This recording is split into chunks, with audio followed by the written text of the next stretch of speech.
RDC, opposition et cohésion nationale.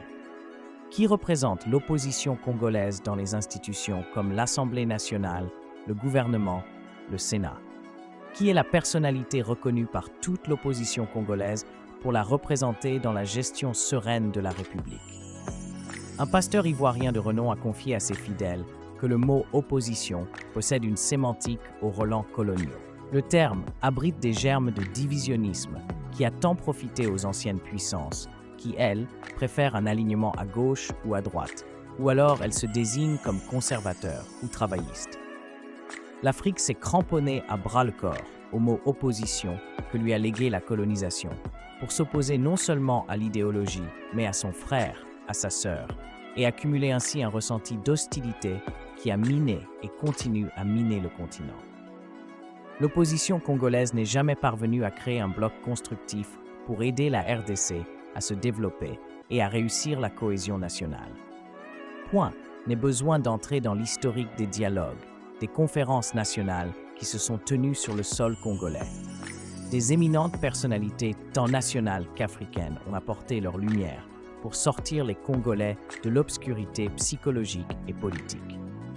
Edem Kodjo du Togo, l'ancien secrétaire général de l'OUA, Olusegun Obasanjo, qui fut président du Nigeria, Thabo Mbeki, pendant un temps, aux reines de l'Afrique du Sud, Uhuru Kenyatta, l'ancien chef d'État du Kenya, sont venus comme médiateurs, à la rescousse de la classe politique congolaise, incapable de trouver un consensus pour le bénéfice du peuple et de la République. Aujourd'hui encore, à la crise socio-économique, les remous politiques s'invitent par les appels de M. Fayulu qui cherche l'organisation d'une table ronde en vue d'arriver à la cohésion nationale. Opposition, dialogue et leur aboutissement dans la cohésion nationale, telle est la énième distraction trouvée par le président de l'ECID pour refaire surface politiquement et lancer les amarres pour le rendez-vous de 2028. Personne n'est dupe. Derrière l'appel pathétique, les intentions personnelles affluent et se justifient. M. Fayulu avait besoin d'un remontant politique. Il est, comme beaucoup de politiciens en fin de parcours, à bout de réflexion, privé de l'appui des membres de son parti qu'il a noyé lors des éluptations.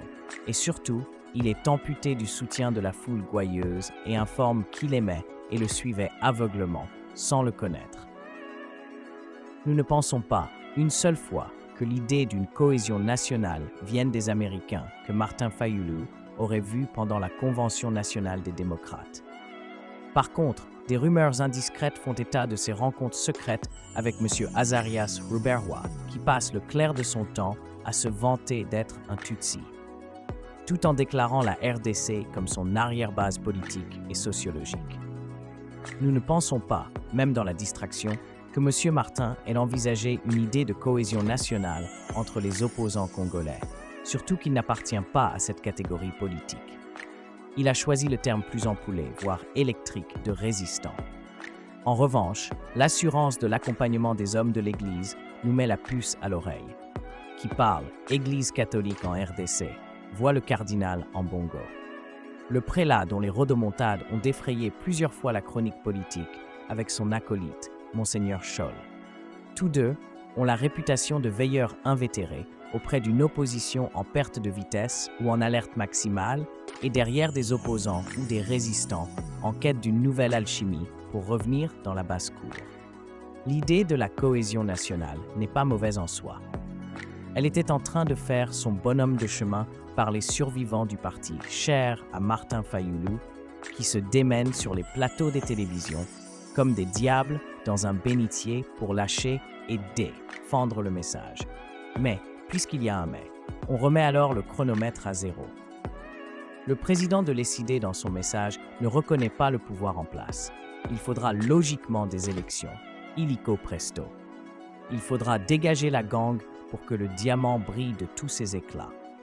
On ne peut se mettre autour d'une table tant qu'il n'y a pas de maître de séant.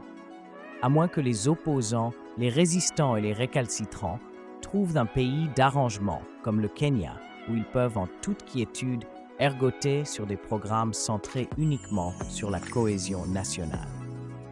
Nous suggérons que l'idée d'une cohésion nationale soit une préoccupation de tout le peuple congolais, pas pour un repositionnement fâcheux des politiciens qui veulent se refaire une image charismatique, pas pour distraire le pays des enjeux dangereux auxquels il est actuellement confronté. La fenêtre des opportunismes. Durant cette période où le parti au pouvoir, l'UDPS, rapetasse ses différends, une critique incisive tranche que dans le parti, personne ne fait figure d'éventuel dauphin de Félix Tshisekedi.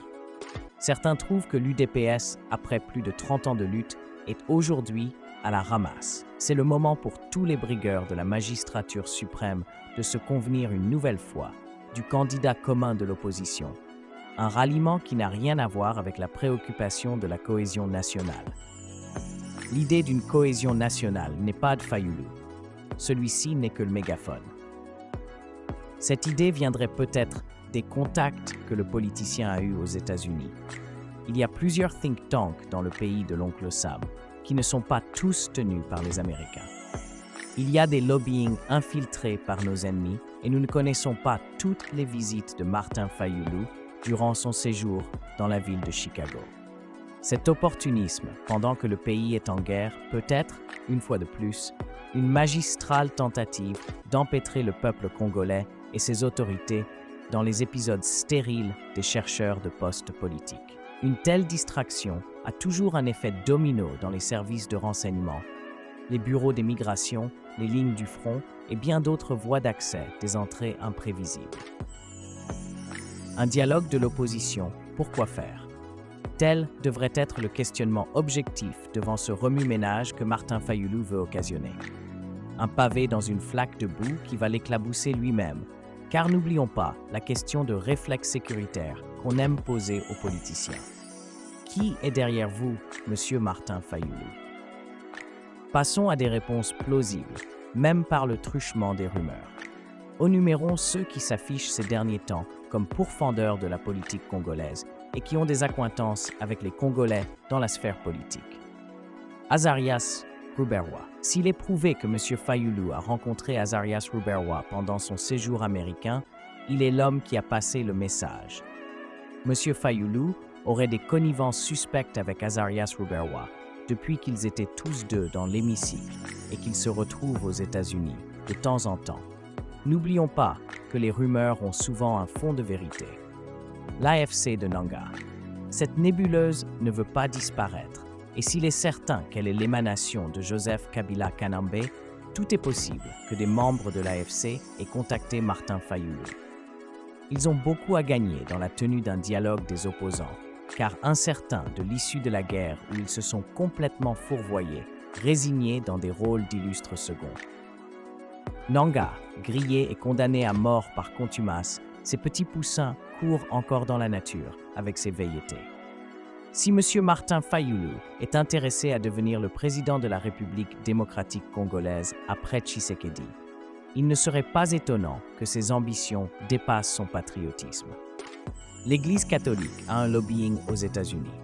On se rappelle la pérégrination du CARD, Ina Lambongo avec ses complices, tout ont but, cherchant à déstabiliser le président Félix Tshisekedi, à partir de ses officines outre-Atlantique.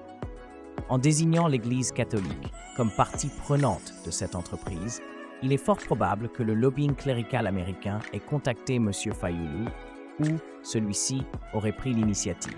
Toutes nos supputations nous amènent à conclure malheureusement que les services de renseignement congolais ne sont pas efficaces dans leurs opérations extraterritoriales. Un homme de la trempe de Martin Fayulu, même réduit politiquement, est une pièce négociable. Ses fréquentations durant le séjour américain auraient dû être filtrées et ses contacts identifiés. Les difficultés que la RDC éprouve à gagner sur plusieurs plans et son manque d'anticipation dans les manœuvres. Les guerres, comme les succès dans beaucoup d'entreprises, se gagnent dans les zones d'ombre.